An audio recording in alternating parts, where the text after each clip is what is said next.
और खबरें तफसील से। बडगाम पंडित कॉलोनी में कश्मीरी पंडितों का एहतजाज जारी है। इस एहतजाज का तीसरा दिन है। हालांकि कल इन एहतजाजियों को सड़क से उठाकर पंडित कॉलोनी के अंदर लाया गया, जहां पर वो अभी तक धरने पर बैठे हैं।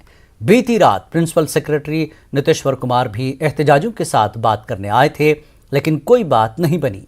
पीएम पैकेज के जो मुलाजमीन पंडित कॉलोनी में हैं, उन्होंने इस्तीफे की दरख्वास्तें लिखी हैं। 350 मुलाजमीन ने दरख्वास्त दी है। लगातार ये लोग यही मांग कर रहे हैं कि एलजी यहां आए और उनसे बात करें और यकीन दहानी मिलने के बाद एहतजाज खत्म किया जाएगा। हालांकि मीडिया को पहले ही बाहर रोक दिया गया था, लेकिन बाद में इजाजत मिली और इस दौरान हमने भी एहतजाजियों से बात की और हालात का जायजा लिया। पंडित कॉलोनी के अंदर भी जो एहतजाजी है वो धरने पे बैठे हैं। लगातार ये मुतालबा कर रहे हैं, अपनी नाराजगी का इजहार कर रहे हैं। यहाँ पर कुछ लोग हैं हमारे साथ, इनसे हम बात करने की कोशिश करेंगे। कंडोलेंस के लिए यहाँ तक 2 मिनट नहीं, 2 शब्द नहीं इन्होंने इधर आके बोले कि हमें बहुत दुख है। इनको कंडोलेंस के लिए 2 मिनट का टाइम भी नहीं मिला और बोला उल्टा बार्गेनिंग करने मत आना हमारे से। इन्होंने हमको बोला कि एलजी, हमारी यही मांग थी, एलजी साहब अगर इधर आते, हमसे बात करते, हमारी बात सुनते और मास रेजिग्नेशन ये एक्सेप्ट करते तो बहुत ही अच्छा होता।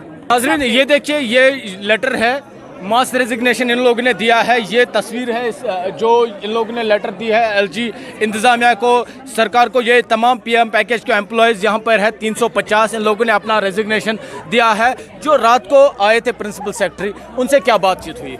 एक्चुअली हम पहले बाहर प्रोटेस्ट कर रहे थे, इन्होंने हमको बातों में उलझाया अपने, तो इन्होंने बोला आप कॉलोनी के अंदर चले जाइए और एलजी साहब आएंगे। हमने उनके साथ बहुत पीसफुली कोऑपरेट किया। जब हम अंदर आए तो इन्होंने हमें इतना बातों में उलझाया, तो बोला एलजी साहब तो नहीं आएंगे बट उनके प्रिंसिपल सेक्रेटरी आएंगे, आप उनसे बात कर लीजिए। प्रिंसिपल सेक्रेटरी साहब उन्होंने पहले ये एक बात रखी कि एक तो हमसे ये चीज़ें डिमांड मत करो कि आपको जम्मू जाना है, हम नहीं जा सकते हैं, हम आपको भेज नहीं सकते। ठीक है, अगर हम जम्मू नहीं जा सकते, मास रेजिग्नेशन हम इधर ही बैठे हैं, हमारा एक्सेप्ट कीजिए। तब तक हम नौकरियों में भी नहीं जाएंगे जब तक हमारा मास रेजिग्नेशन एक्सेप्ट नहीं होता। हमारी यही डिमांड है। इंतजामिया हमें सीरियस लेती, हमारी सारी कंसर्न्स जितने, क्योंकि ज़िंदगी से बढ़कर कुछ नहीं है।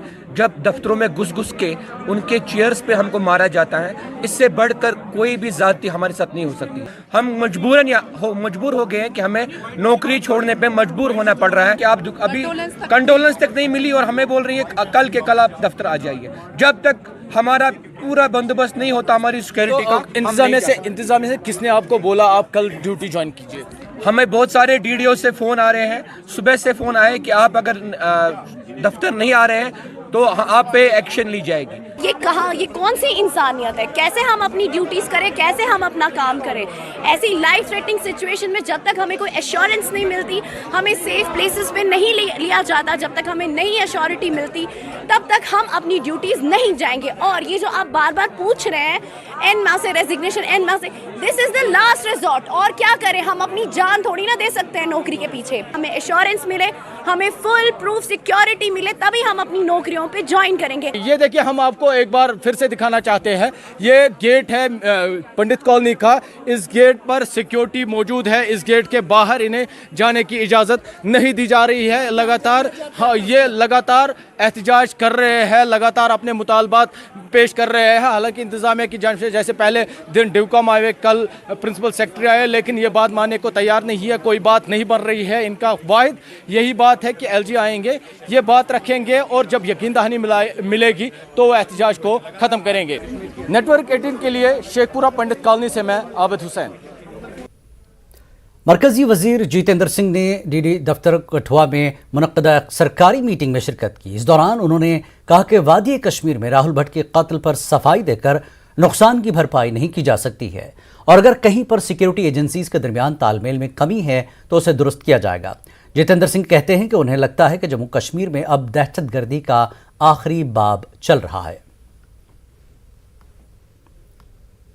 सवाल तो उन राजनीतिज्ञों पर है कि जिन्होंने पिछले 2 दिन से इस हत्या के बाद बयानबाजी तो की है, लेकिन एक बार भी ना पाकिस्तान का नाम लिया है, ना किसी आतंकी का नाम लिया है। तो जिनको टेररिस्ट को टेररिस्ट कहने में हिचक हो, वो अगर हाई मॉरल ग्राउंड लेकर के कहें कि समाज इकट्ठा होकर के चले, इसका अर्थ ये है कि वो अपने आप से भी धोखा कर रहे हैं, अपनी जनता से भी।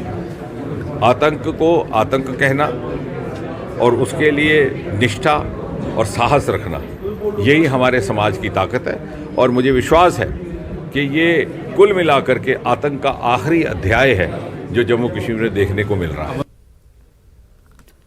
People's Alliance for Gupkar Declaration ने आज श्रीनगर में एनसी सदर डॉक्टर फारूक अब्दुल्ला की रिहाइशगाह पर पंडित माइग्रेंट वर्कर्स के एक वफ्द के साथ अहम मीटिंग की।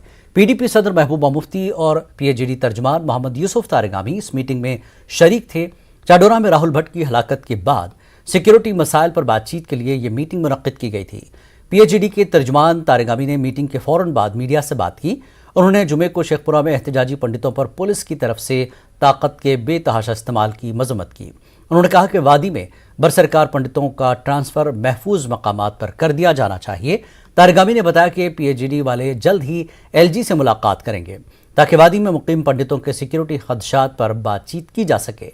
गुपकार लीडरान ने तमाम फ़िरक़ों के लोगों से गुजारिश की है कि वो फ़िरक़ा वाराना हम आहंगी और भाईचारे के अखलाकी अक़दार को बरकरार रखें। बड़ी वारदात यहाँ पेश आई, अलमनाक वारदात। राहुल भट्ट वो मारे गए और इस वजह से जो कश्मीरी पंडित यहाँ काम कर रहे हैं, रह रहे हैं, इन हालात में उन्होंने चाहा था कि वो अपने कंसर्न्स को पीएचडी के सामने रखे। उनका वफद आया, हमारे साथ वो मिले और हमने कहा कि जहाँ तक हमारा ताल्लुक़ है, यहाँ के सारे लोगों का ताल्लुक़ है, यहाँ अब रोज़मर्रा की कहानी है, ये दर्दनाक कहानी आगे ही जा रही है। और आज राहुल के मौत ने हम सबको हिला दिया, परेशान कर दिया, पूरी सोसाइटी को। तो इस वजह से हम आपके गम में शरीक हैं। जहाँ तक हमारा ताल्लुक़ है, हम हर मकतब फ़िक्र से अपील करना चाहते हैं कश्मीर में कि उन रिवायात को ज़िंदा करें, भाईचारे की रिवायात को। हमारी ये कोशिश रहेगी कि हम सरकार को कहेंगे कि भाई नॉर्मल सी ग्राउंड पर क्या है और क्या नहीं है, आईने में देख लीजिए, आंखें खोल कर देख लीजिए। और साथ ही साथ जो यहाँ कश्मीरी पंडित है या और बाकी लोग हैं, उनको तहफ़्फ़ुज़ दिया जाए। और हमने इस सिलसिले में फौरी तौर पर राजभवन से रुजू किया कि हम जो पीएचडी की लीडरशिप है, डॉक्टर साहब हैं, महबूबा जी हैं, मुज़फ़्फ़र शाह साहब हैं, मैं हूँ, हम एक साथ मिलेंगे।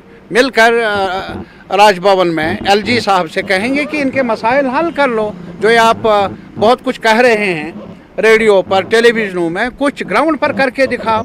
और हम ये भी कहेंगे जो कल लाठीचार्ज हुआ कश्मीरी पंडितों पर, ये तो हद दर्जा अफसोसनाक है। वो मातम करने के लिए निकले, वो अपनी फरियाद लेकर निकले, अब अपने दुख दर्द को बांटना चाहते हैं वो, तो आपने उन पर भी लाठीचार्ज किया। ये अफसोसनाक है। ये लाठियों का इस्तेमाल बार बार यहाँ कश्मीर में, इस पर रोक लगनी चाहिए और अवाम पर एतमाद करना चाहिए। हम अलग अलग हो सकते हैं अपनी जमातों में, लेकिन जहाँ तक हमारी रिवायात है, नुंदरशी की जो हमारी रिवायात हैं, ललदत की रिवायात हैं, भाईचारे की रिवायात हैं, जिसमें हमारा हुस्न छुपा है, कश्मीरियत छुपी है, कश्मीर जाना जाता है मिलनसारी के जज्बे की वजह से, उसको बचाने के लिए हर कश्मीरी अपना रोल निभाएगा। ये हमारी अपील है।